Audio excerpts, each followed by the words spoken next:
guys? Welcome back to Next Level Fitness. So today's little rant, I think I'm going to talk about something that people do suffer from when they're in the gym, whether they admit it or not. I suffer from it from time to time. I'm pretty sure you guys suffer from it from time to time too, and that's called ego lifting. Right, ego lifting. So, what is ego lifting? Basically, ego lifting just breaks down to you're trying to do more than your body's capable of in that moment. Um, and the reason you're trying to do that, it's not to be beneficial to the exercise or what you're trying to do. It's you're either with a group of buddies, you're trying to impress your friends. Maybe there's like somebody of the opposite sex besides you and you want to get their attention. But instead of just talking to them, it's like, let me be, for some reason, aggressively loud and lift a ton of weight with bad form and get their attention that way.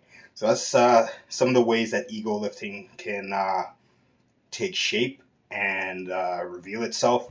Another way I find, especially now, because when I was younger, yes, I'll admit, like sometimes I would do that, the loud grunting, the slamming the weights down. But now I find like my ego lifting is more of a silent kind of ego lifting to myself. I really don't care what anybody else thinks about the weight that I'm lifting.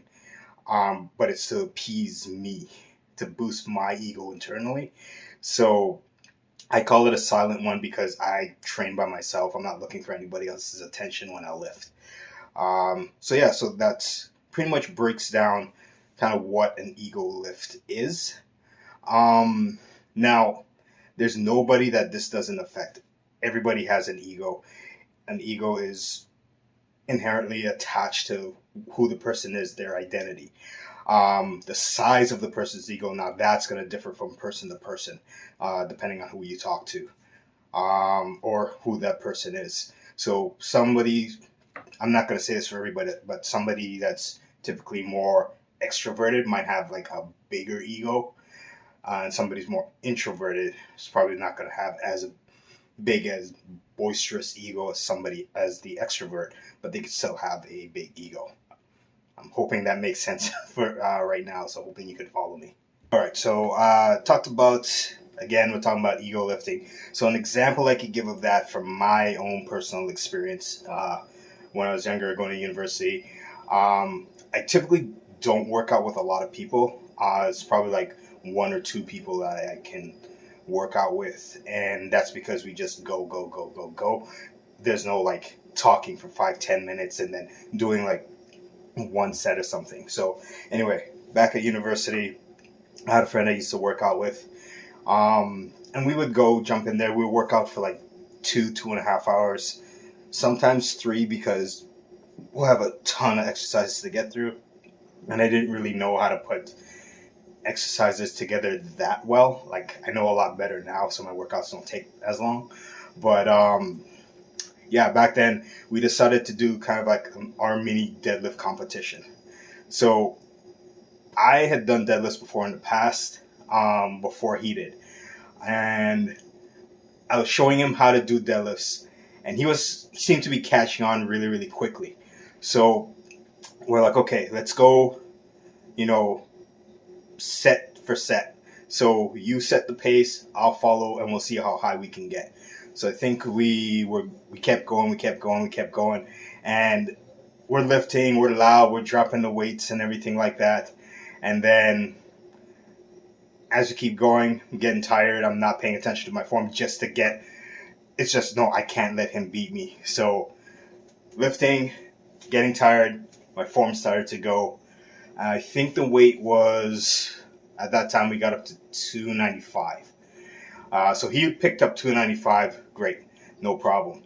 I picked up 295, great, no problem, but because I was more so trying to keep pace, I didn't pay attention to my form, did the big grunt, lifted it up, and then I felt something in my lower back just kind of pop. Put it down, and that was the end of the workout for the day. Now, because of that, it took me a few years to get past 295. Not because my back was still hurt, but because it was a mental block in my head. Every time I'd get the weight up to 295, I'd I'd have that thought in my head, crap, this is where I hurt myself. I don't want to go any heavier than that, and I'll just psych myself out. So it took a while to get past that. So ego lifting in that sense, it hindered my growth with my deadlifts that way. And it could be for any exercise. That's just an example of that one. Um, I'll give you an example of my silent ego lifting that, funny enough, happened this week, so it's still fresh in my head.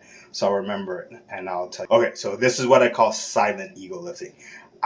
Pretty much made up that term, but it's still ego lifting, but it's silent because, again, I work out by myself. There's nobody else around. I wasn't putting on a big display or anything like that.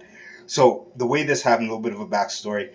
We just got off of our quarantine from the gym. So during the quarantine, a friend of mine let me use his garage just to work out like maybe 2 days in a week. So what I would do is, instead of piling on a ton of weight, I would try to more so to work on my range of motion, especially with squats.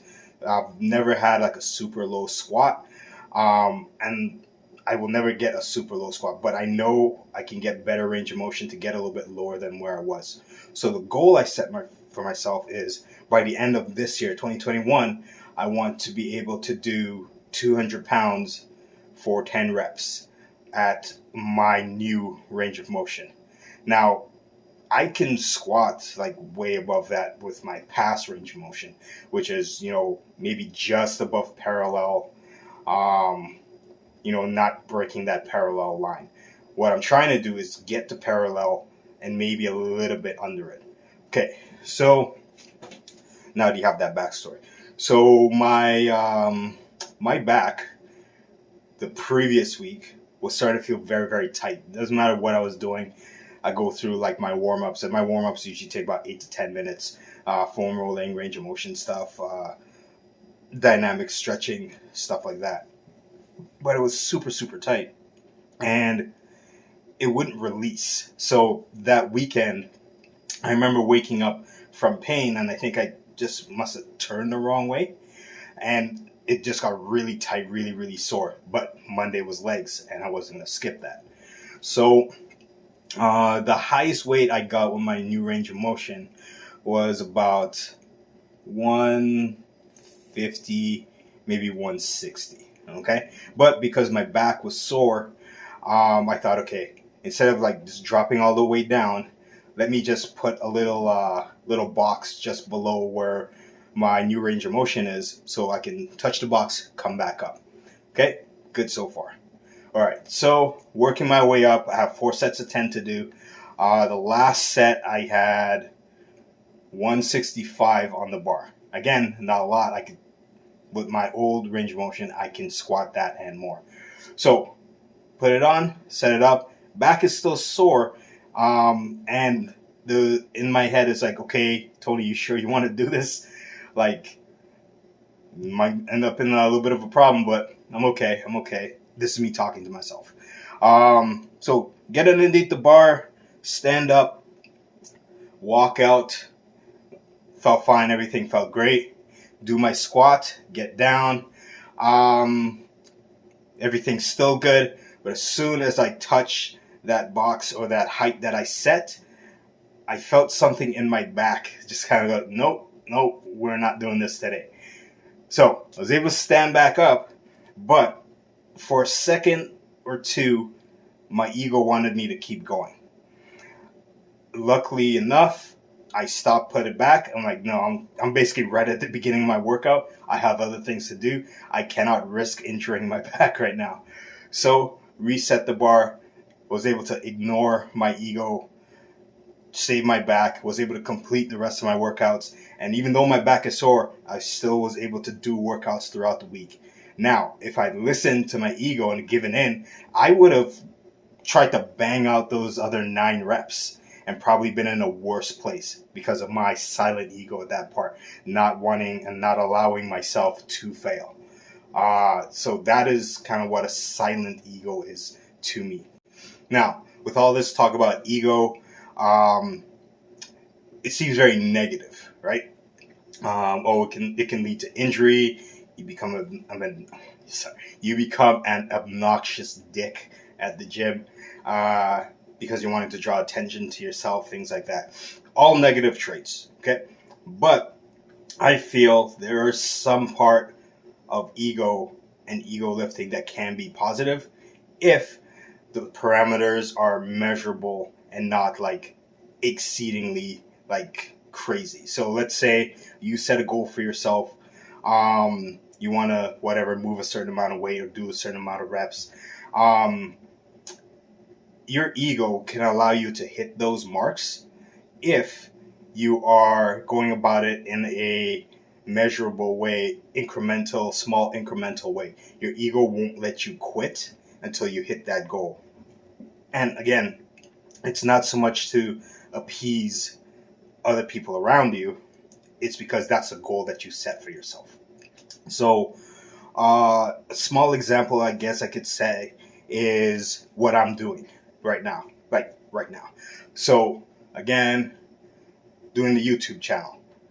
Yes, the goal is to reach out and try to help other people through these videos, either with movement or just saying, hey, maybe the way I think, other people think the same way, and it's showing that, hey, you're not alone in this sense, in this way of thinking. But it's a little bit of it is attached to my ego too, right? If I didn't drive myself because of my ego, my channel wouldn't have been up. Same thing with the website I just set up. If I didn't drive myself to do it because of my ego, it would still be a thought. I wouldn't have had it set up. So yes, ego can be harnessed and have positive effects. That line I feel is very thin and it'll vary from person to person, but it's not all negative. So just remember that, like, you can draw some positive things out of having that ego as well. All right, guys, that's it for another video. Like, comment, subscribe, comments down below. Shoot me some ideas for what you might want to see in the future. What kind of videos you'd like to see in the future. Also, the site is live, so please visit the site. Give me some feedback on that. Check out, probably going to change the start date for the fit camp that I want. I feel it's just too close.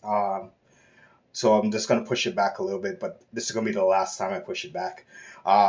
Yeah, check that out. Shoot me an email through there if you want to participate in it. There will be a prize for first and second place.